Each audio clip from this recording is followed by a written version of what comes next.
मिथिला के घर घर बाजबला हमरा आवाजक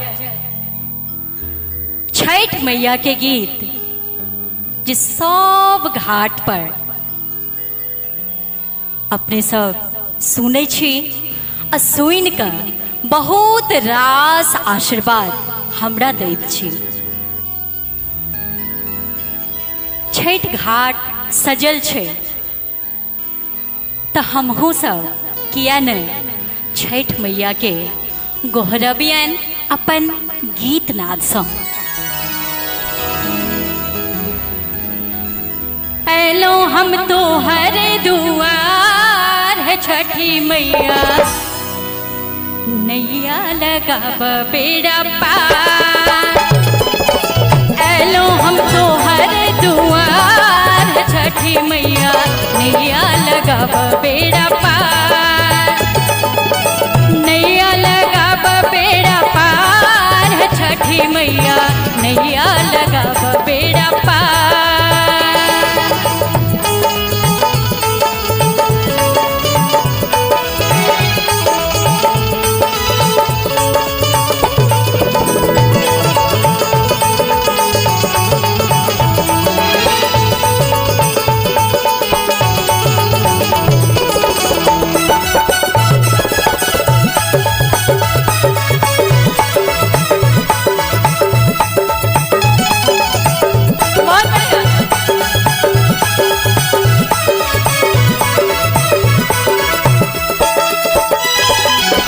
कोढ़िया के काया दिलो अनहरा के नैना,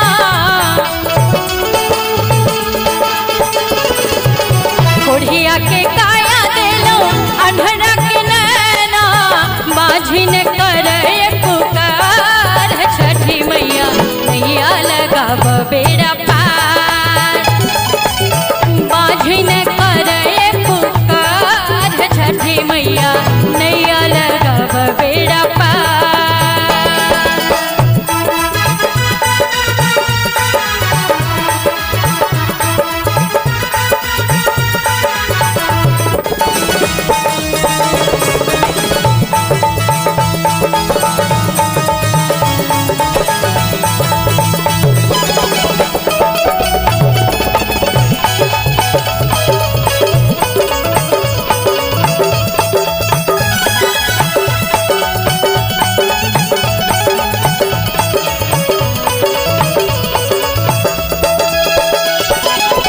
बाझिन के पुत्र दिलो निर्धन के धाना, बाझिन के पुत्र दिलो निर्धन के धाना। बाझिन के पुत्र दिलो निर्धन के धाना। बाझिन के पुत्र दिलो निर्धन के धाना। जतेक लोग खासकर जतेक सेवक छथिन ओ अपन अनन्य भाव सँ छठ घाट आयल छथिन। सबके अलग अलग कामना रहैत छनि। बाझिन के पुत्र दिलो निर्धन के धाना। अनपढ़ करे पुकार है छठी मैया, नैया लगाब बेड़ा पार।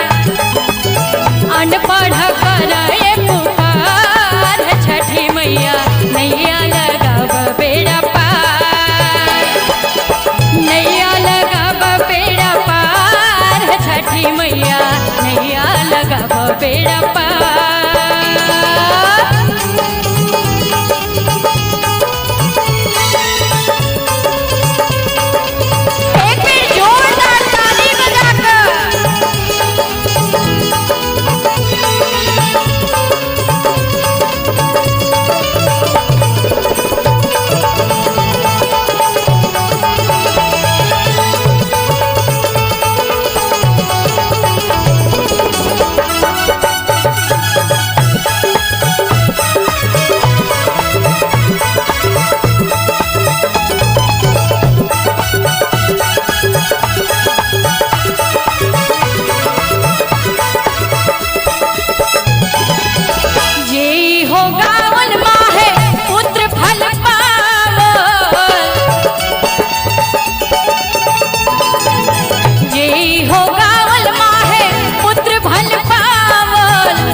नैया लगाव बेड़ा